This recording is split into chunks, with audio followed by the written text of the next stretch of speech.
Ratchet and Clank Rift Apart, the big PS5 exclusive title that wants to show how powerful the console really is.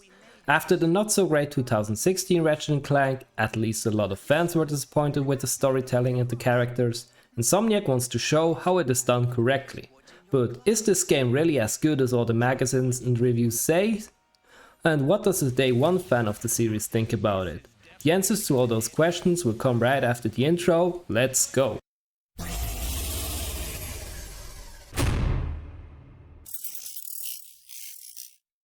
So hey and welcome everyone to a new video. My name is Capunator and it is a pleasure to talk to you today.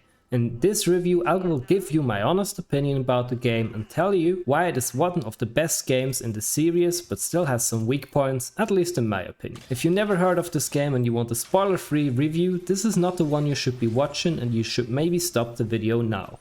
I will try to not spoil too many parts of the story, but certain scenes are just so fantastic that I have to mention them. Rift Apart launched on 11th of June as a PlayStation 5 exclusive title. It brings you around 11 hours of playtime for one playthrough if you collect all the secrets, but it also can be finished in about 5 to 6 hours if you just go straight for the main mission and skip the amazing looking cutscenes. It is a third-person shooter in a sci-fi setting with a lot of crazy weapons, big planets to explore and a bunch of different enemies to obliterate. The first point on my list are the graphics, and I think the footage in the background speaks for itself. This game is one of the best looking games I have played so far on the PS5. This all was possible due to the power of the PlayStation 5, which really shows what it is capable of. The game comes with 3 different graphical modes, one with ray tracing, one for 120 FPS, and lastly an in-between mode that allows you a stable frame rate with good looking graphics but no ray tracing.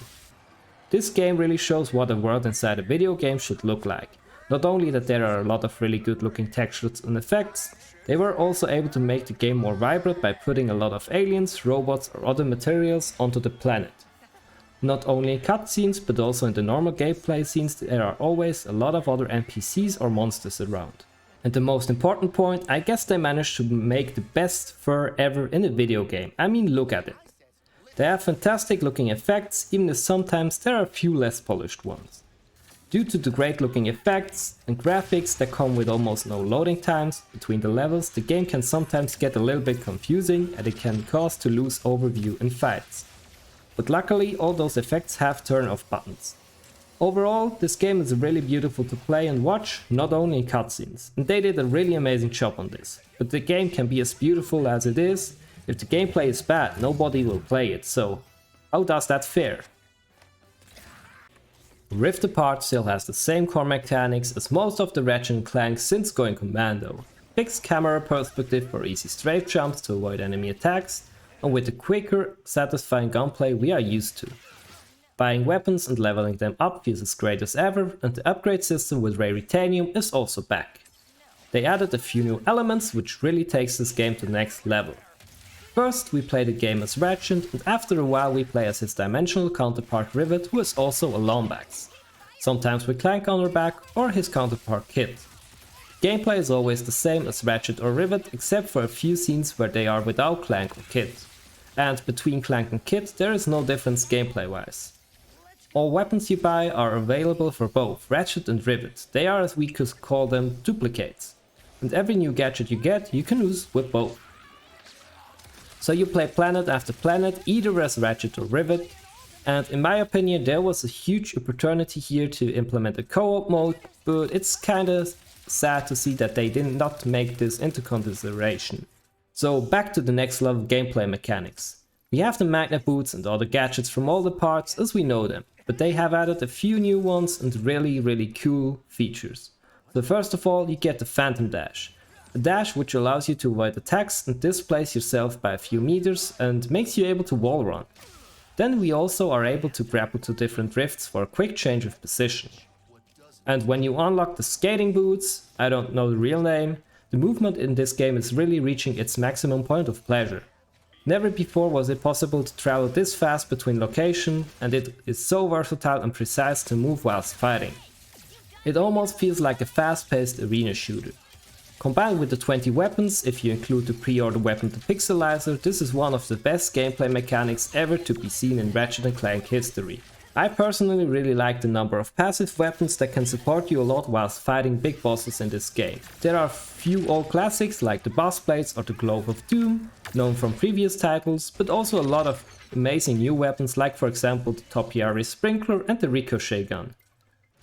The good, delightful gunplay and amazing movement is definitely a must to defeat all sorts of enemies.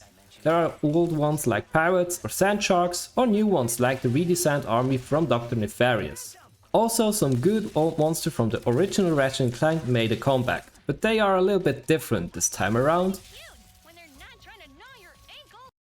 There are also Blarks. They are friendly here. Cool. Overall, the fights can be really challenging for the player, but it is really fun, especially if you are not playing on the hardest difficulty. There are a lot of small boss fights which sadly do repeat a lot. But at least they changed the design a bit after every fight.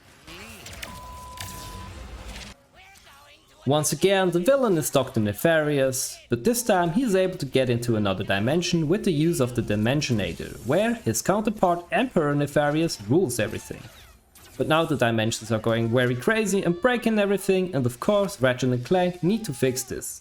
They need to defeat Dr. Nefarious and the Emperor at the same time, but they got a lot of help from Rivet, Kit and other dimensional counterparts from well-known characters. So the story is really simple and not something that I will consider the best story ever in a Ratchet and Clank game, but still good enough and definitely better than the 2016 reboot brought along. But what makes this game so amazing are the characters and their interactions.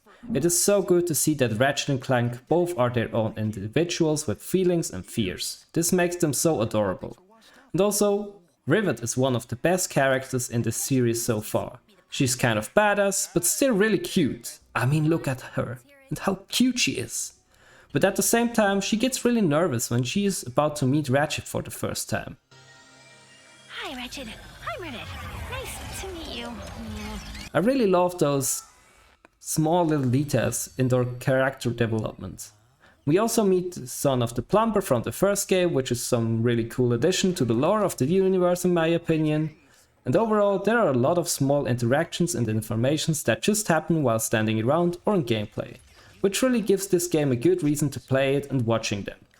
The characters in this game finally have a personality again, something that was missing earlier, and they also have a character development in the story progress.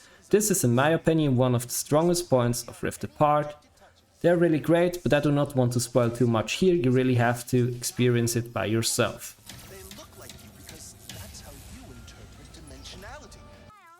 Great gunplay, fast precise movement, amazing characters and graphics are the strongest arguments for this game.